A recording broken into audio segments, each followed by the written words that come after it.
Welcome back to Tammy Talks About. We're going to discuss the new Johnny Depp interview that is out, and I think we need to look at this a little closer. I think it is an attempt at a Rolling Stone interview drive-by, as we saw in years past. Before we get into this, though, you know the drill. If you like this video, leave me a thumbs up. Let me know what you think about this interview and what you saw in it. Because when we read it yesterday, I was reading it right along with you. I went back and I've made some notes, and I think we need to talk about this. And also, of course, it's extremely important you share this video and any video that is telling the truth, or anything that is telling you the truth that mainstream media does not want to tell anyone. And of course, if you've not subscribed here, I'd love for you to subscribe and join us on this journey. Let's get into it. So this interview, y'all have to forgive me, I had to make notes on this because I went through this interview piece by piece, and I made notes on everything that stuck out to me. And this interview begins like it's going to be thoughtful, have meaningful questions that will accurately portray the nightmare Johnny has faced for the last several years, and also give us some real insight into Minamata. Unfortunately, you quickly see that the writer will attempt to make Johnny look bad. In the statement, Depp takes any questions that might refer to his calamitous libel case last year slowly in a mumbly, croaking drawl. To me, his adjectives to describe how Johnny answers alone shows you that Jonathan Dean is one of those that think Johnny and Amber are guilty. And then you immediately get the phrase that the son gets to use line, and it shows you how little he really knows about pop culture. It just, the reason I say that is because he also leaves in the reference the hashtag #MeToo, and considering that we just in the past week had a huge controversy with Roberta Kaplan and the Me Too movement. She had to step down because of her ties to Cuomo and trying to make the lady who came out against Cuomo look bad in the face of hashtag #MeToo. You know, so that just shows you that this man does not know pop culture.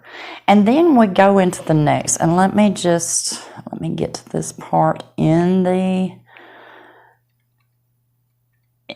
okay, so he starts describing Johnny's appearance and his clothes, and he says that the 58-year-old is wearing a lot of clothes: earrings, floppy hat, sunglasses, bandana, scarf, check shirt over a t-shirt with an indiscernible slogan. If you saw him on the tube, you might think he was off to work at the London Dungeon to play most of the characters. So I looked up what the London Dungeon is, and I'm going to put it up right here. The description of the London Dungeon reads, a uniquely thrilling attraction that will whisk you way back to the capital's most perilous past. See, hear, feel, and smell the chillingly amusing characters of the bad old days as they come to life before you. Really? Wow. That just... And then he references Johnny's speech as broken, as if to paint a picture of an incoherent person with words like broken speech. He trails off again. And then he describes Johnny's cigarette. And let's talk about that. Let me read that real quick. Let's see, where is it? Okay, he is holding a big brown roll-up of some sort. He makes it sound like Johnny's smoking pot during the interview. Now, Johnny's rolled his own cigarettes for years, and they've always been in brown rolling papers. They look like blunt papers, basically. And I'm not going to play stupid, and you all know what a blunt paper is. So, I mean, but when someone who's not familiar with that or familiar with the fact that Johnny rolls his own cigarettes reads that statement right there, they're going to think, well, God, this guy's even smoking pot during an interview. And it just irritated me. But Johnny's answer to his question about Johnny's court battles and compared to his role in Minamata is elegant, and it shows the kind, articulate man that Johnny is. Johnny just shines here, and I want to read that real quickly. He says, a lot of people who suffered with COVID, a lot of people lost lives, children, sick, ill. Ultimately, in answer to your question, yeah, you see what you've got, but what I've been through, that's like getting scratched by a kitten, comparatively. See, Johnny's trying to stick to, he knows he's going to have to answer questions about all this crap that's going on with him and Amber. But he's trying to stick to what he's there to do, which is to promote Minamata, which has been released in the UK. And this guy, of course, this Jonathan Dean, he has to mention those two words that the Sun gets to use again.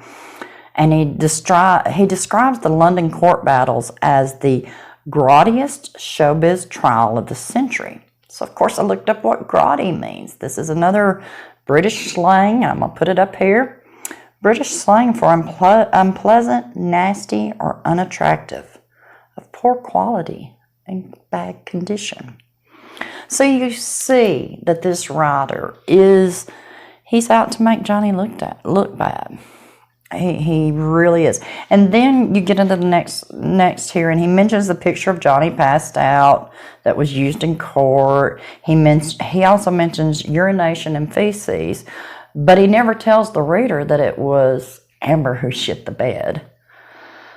She's only mentioned by saying another urination inside or outside a house after a violent night with ex-wife Amber Heard. And then he describes the TRO and says the couple had long endured a narcotic, booze-filled relationships, and 12 incidents were proved, said the judge, and abuse is abuse regardless of how badly they both behaved. This is the closest he comes to saying anything derogatory about Amber, by the way. But you can see that he clearly is on one of those people who thinks that, they're both at fault. She's at fault, he's at fault. It doesn't matter that she physically, emotionally, and mentally abused this man throughout their entire relationship. It doesn't matter that she cut off the tip of his, severed the tip of his finger in an argument. It doesn't matter that she not only gave Johnny drugs, but tried to withhold drugs. None of these things matter, because he's just a drug addict anyway. And that's what this article is trying to come off as. And he describes a scene from court that mentions daubing his penis in a painting. And in my eyes, that is an attempt to make Johnny just look vulgar. I mean, that's what it comes across to me. He says Johnny is now more timid, less lucid. But he appears to ignore the fact that maybe Johnny's just trying to respect the film that he's there to promote. Maybe, And then the statement that Levitas makes about Raquel Welch is so true, and it says a lot about how culture has always been. And that statement, in case you forgot, let me read that real quick. Let's scroll down a little further, because I'm having to do these in two places. Let's see. It says, the responsibility of journalists to look after citizens of the world, our film, coincided with the moment important publications had to put Raquel Welch on the cover to get enough eyeballs to sell enough ads in order to put something meaningful inside. A result of that is clickbait. It's destroying the purpose of journalism. And Johnny says it's beautifully said, and he couldn't said it better. And I agree that was beautifully said. And then he says that Johnny built a career on magazine covers. I disagree with that. Johnny built a career on being an amazingly talented and skilled actor. He loathes the magazine covers, and he loathes that pinup image. He does at least praise Minamata and Johnny's role in the film, calling them both good. I mean, I'll give him that. And he calls Johnny's fans blinkered. Well, blinkered, and I'll put it up right here, means wearing blinders or showing limited outlook. I think he means himself. I just don't like that. And Johnny shines in his description of his fans and shows why he's so beloved. He also reminds us what myself and so many others, why it's so important what we do. Because we're giving the truth, we're putting the truth out there that the mainstream doesn't want to. And he also states he will fight for his fans. We must continue to fight for his reputation and the truth of who the abuser is. That's Amber. And the writer calls this his truth, referring to Johnny. And I think that's insulting because that is the truth. And I don't understand how the writer didn't get the Wizard of Oz analogy. Johnny's seen behind the curtain of Hollywood and media, and it's just a bunch of charlatans that don't want you to see them for what they are. And he's over them. And he's off to greener pastures. So in the end, this article attempted to make Johnny look bad, and maybe to the casual reader, to the person who's not a fan of Johnny Depp, who's just reading this, it might make him look bad. But if people like me, Tug, and so many others continue to get the truth out there, and you continue to share this everywhere you possibly can, more people will see the real truth, that Amber is the abuser, that Johnny was the victim. And people like this Jonathan Dean will be rendered useless. So what did you think? Let me know in the comments below. And until next time, be blessed.